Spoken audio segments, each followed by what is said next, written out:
Warning, I do not condone anyone ever playing with a Ouija board. I have personally seen what evil can come from it, and it still may be lingering around me to this day.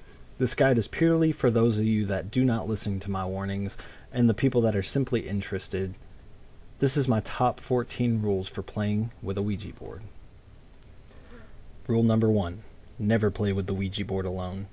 I have personally done this myself just to prove to myself that no one that was touching the planchette was moving it. It still works, and it leaves you much more vulnerable, so just don't do it. Play with 1 or 2 people.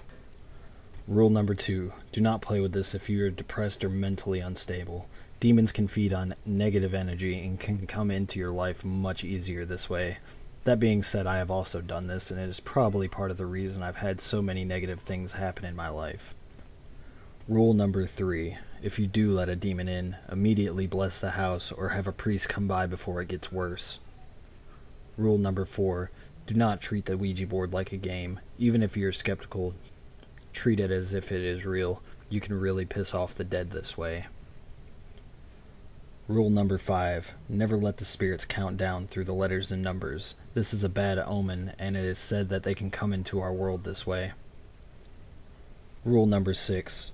If the planchette goes to all 4 corners, it implies that you have reached an evil spirit trying to get out.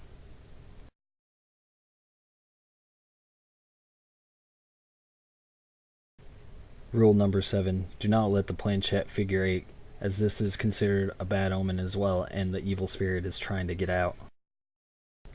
Rule number 8. You must close the portal each and every time you play, or the spirits or demons will linger and let themselves into your life. Rule number 9. Do not become addicted to the Ouija board. This somewhat happened to me as I wanted to play with it more often, and more often talk to the spirits. Learning about the other side was very interesting to me. I truly believe this caused more harm by making it an addiction.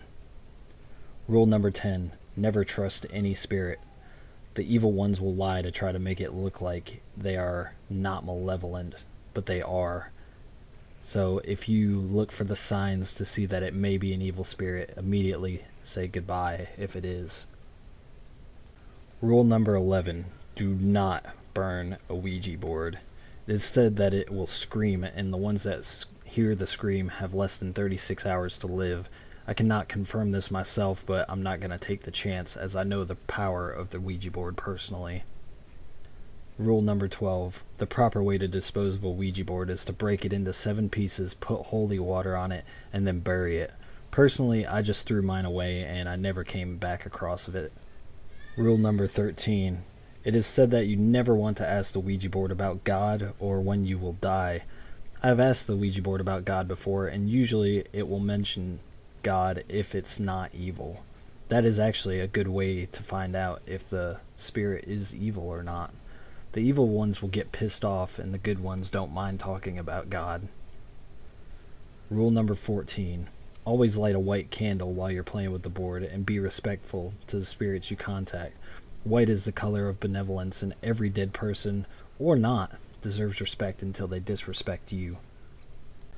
Okay guys, that's all 14 rules that I have for you guys. I have personally used the Ouija board dozens of times. Most of the time bad things happen, but sometimes some fantastic things have happened, and honestly for me, I would never take it back. I'm glad I did it, but I don't want to do it again.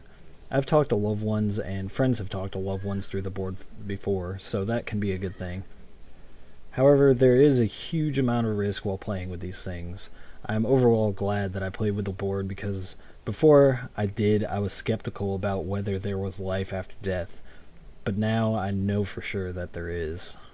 I'll see you guys in the next video. Make sure to like, comment, and subscribe.